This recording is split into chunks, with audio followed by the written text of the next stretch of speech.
My grandfather always used to say that there is no worse addiction than gambling. Don't ever do it, it'll slowly consume your soul. The sequel to the first Kaiji movie will show you what gambling addiction can do to a man and how it can turn him into a slave. Welcome back, guys, it's Motion Recaps again, and today we're covering the 2011 action drama Kaiji 2 Life Recovery Game. For a better experience, make sure to watch the video where the first movie is explained. Before we begin, feel free to subscribe to our channel and like this video. Also make sure to remain with us until the end to find out how great the story is. It helps our great community grow and enable us to strive for the highest quality content. So without further ado, let's start. Kaiji erased all of his debts by successfully navigating through death games one after the other.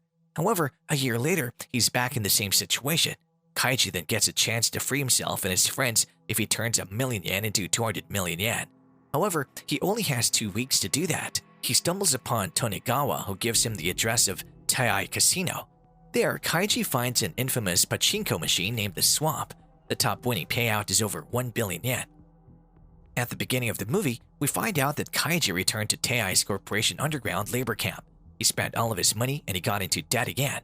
Kaiji plays a game of dice and he's on a serious losing streak. He gives all of his money for one last roll. Everyone gets up and they place all of their money in Kaiji. The man who plays against Kaiji rolls his dice, but suddenly a man from a crowd takes them and he reveals that they're loaded. Everyone wins a huge amount of money and they decide to give all of it to Kaiji. That way, he will buy some time at the surface and he will have a chance to make money which he will use to buy freedom for his friends. Tei's staff shows up and they take Kaiji to a room where he meets Yoshihiro Kurosaki. He took Tonegawa's place after Tonegawa lost the e-card game against Kaiji. Kurosaki tells Kaiji that he has 2 weeks to make that 200 million yen to buy freedom for himself and his friends. He gives only 1 million yen to Kaiji, and after that the staff sedates him. Kaiji wakes up in the middle of the street and he finds out that he has a watch that counts down time for his quest. As he wanders around the city, Kaiji tries to make a plan on how to make 200 million yen. The night falls and he goes to a homeless shelter where he takes a warm dinner in a number 4 room where he will sleep tonight. To his surprise, he sees Tonegawa is there too. Kaiji approaches him and he tells him about his quest to make 200 million yen. They have a rather friendly talk even if they were foes once. Tonegawa tells Kaiji that he won his freedom by crossing the Brave Man's Road, a deadly bridge which is located between 2 tall buildings. Kaiji then remembers his horrific experience on the Brave Man's Road. Tonegawa challenges Kaiji to a game of Shogi, a 2-player strategy board game that is the Japanese variant of chess. If Kaiji wins, Tonegawa will give him valuable information for winning 200 million yen. But if Kaiji loses, Tonegawa will take Kaiji's money. Kaiji tells Tonegawa that he doesn't know how to play Shogi, and Tonegawa moves away a few of his pieces, making the game fair. Tonegawa tells him that he needs 3 things to win. First, courage, second, guts, and third, determination. Kaiji then sees that a woman is looking for him because of his room number, and he goes away from the table. After he comes back, he finds out that Tonegawa ran away with his money. Kaiji gets a call from Tonegawa, who tells him that he left him the information under the Shogi board. It's a business card from Tei's underground casino. Tonegawa instructs Kaiji to go there. The next day, Kaiji visits the casino, and there he meets a man named Kotaro Sakazaki. Kotaro tells Kaiji about a pachinko machine that can give him 1 billion yen if it wins. For all of you who are not familiar with gambling in Japan, pachinko is a type of mechanical game originating in Japan that's used as a form of a recreational arcade game. Nowadays, pachinko is often used as a slot machine. The player loads 1 or more balls into the machine and then presses and releases a spring-loaded handle, launching the ball into a metal track. The track guides the ball over the top of the playing field, and then when it loses momentum, it falls into the playing field. The playing field is populated by many brass pins, several small cups into which the player hopes the ball will fall, and a hole at the bottom into which the ball falls if it doesn't enter a catcher. A ball that enters a catcher triggers a payout in which a number of balls are dropped into a tray at the front of the machine. The game's object is to win as many balls as possible, which can be exchanged for prizes. This pachinko machine is enormous and its name is the Swamp. Kotaro tells Kaiji that the winner of the game will take the balls of every person who ever lost. The duo then spectates a man who is playing the game. He loses at the very end and he immediately uses a special card to lend money from Tei's ATM. He loses again and the staff takes him away.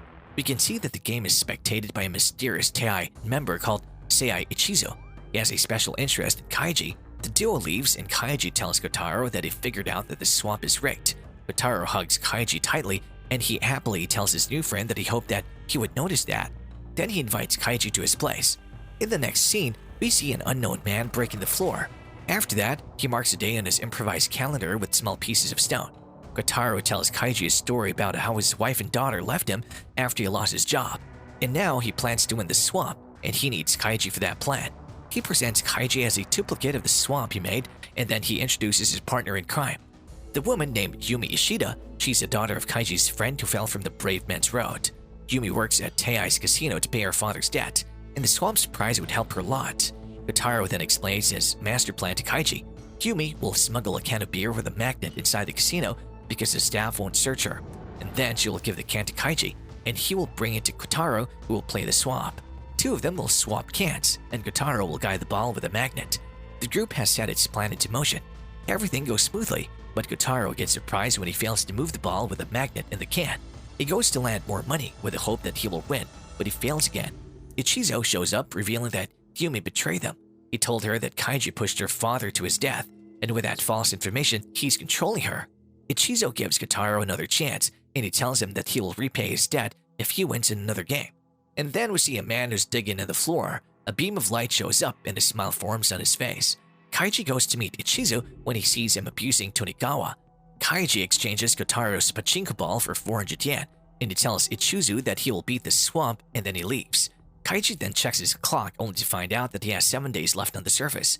The duo visits Ichizo to take part in a game for Kotaro's freedom. Ichizo guides them to a room where the game will occur. Ichizo announces the start of the game he calls Princess and the Slave. The player has 3 doors in front of him.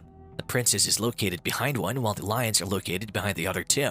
The player has 3 buttons in front of himself for opening the door. Of course, there is a catch, and it's that the player doesn't know which number represents a certain door. The princess needs to tell him that, or he needs to take chances and guess. The first player gets in, and the princess is his wife. He asks her which number is assigned to her door. His wife tricks him, and the player gets eaten by the lion. The wife then gets a nice amount of money for her betrayal. Kaiji is next, and the princess is Yumi, who still thinks that Kaiji pushed her father. The masked announcer shows up, and Kaiji later finds out that he knows the guy. It's Funami from the first movie, and he's the guy who tricked Kaiji in the game of rock, paper, scissors. He tells Kaiji to open the door number 2 while saying how much he hates Tei. Yumi then tells Kaiji to open door number 3, and Kotaro immediately tells him to open door number 1. Kaiji is confused as he tries to think. Suddenly, he hears Tonigawa's voice, and he's shocked to find him standing behind one door. He tells Kaiji that he needs the determination to win, and Kaiji then remembers Tonigawa's words. First, you need courage. Second, you need guts. Third, you need determination. Kaiji opens the 3rd door, and he wins the game. Kaiji thanks Yumi for her help, but she tells him that Ichizo told her what to say. Angry, Kurosaki advises Ichizo not to make a mistake by accepting Kaiji's challenge of beating the swamp. That night, Tonigawa visits Kaiji and Kotaro, and he allies with them. And then he takes Kaiji to an empty apartment, and he shows him a large hole in the floor. Yes, Tonigawa is the guy who was digging, and he reveals to Kaiji that he did that for 2 years, and he also tells him that the Ichizo's office is below this room. Kaiji gets a call, and he returns with Tonigawa, only to find out that Yumi has returned because she regretted working with Ichizo. The next day, the group makes a plan, but when Yumi shows up, Tonigawa tells the others that he doesn't trust her, and Yumi leaves. At that time, Ichizo is setting up the pins gauge on the swamp.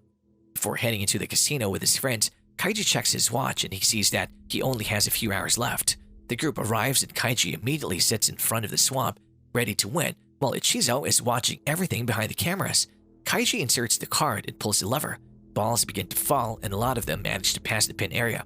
Ichizo shows up, and he reveals that Kaiji is cheating because he swapped the pachinko balls with smaller ones. He reveals that Yumi betrayed them by recording the conversation, and he goes to check the size of the balls. He's surprised when he sees that the size is the same.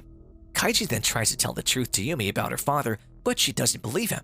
Ichizo runs to his office to check his equipment, and he sees dust on it. And then we can see that Kaiji and Tonigawa used a magnet to swap the equipment, and the pins now have a larger gauge. Ichizo gets back, but he's not worried too much because he knows that the ball cannot enter the final hole. And then we get a flashback of Kaiji and Tonigawa's conversation, and we find out that the swamp, the seat, and the floor are tilted so the balls cannot enter the last hole. However, Kaiji came up with an idea to fill the pools in the apartment above to tilt an entire building by little. That way, they will level out the swamp.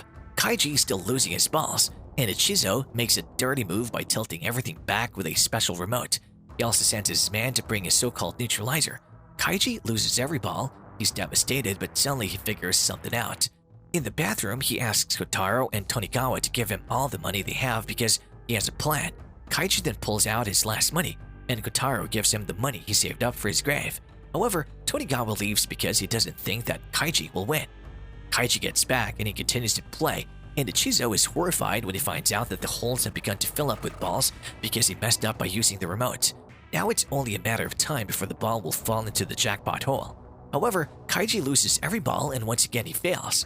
Tonigawa shows up and he gives him money for more balls. The last 4 holes begin to fill in and the one goes for the jackpot hole, but suddenly it's blown away.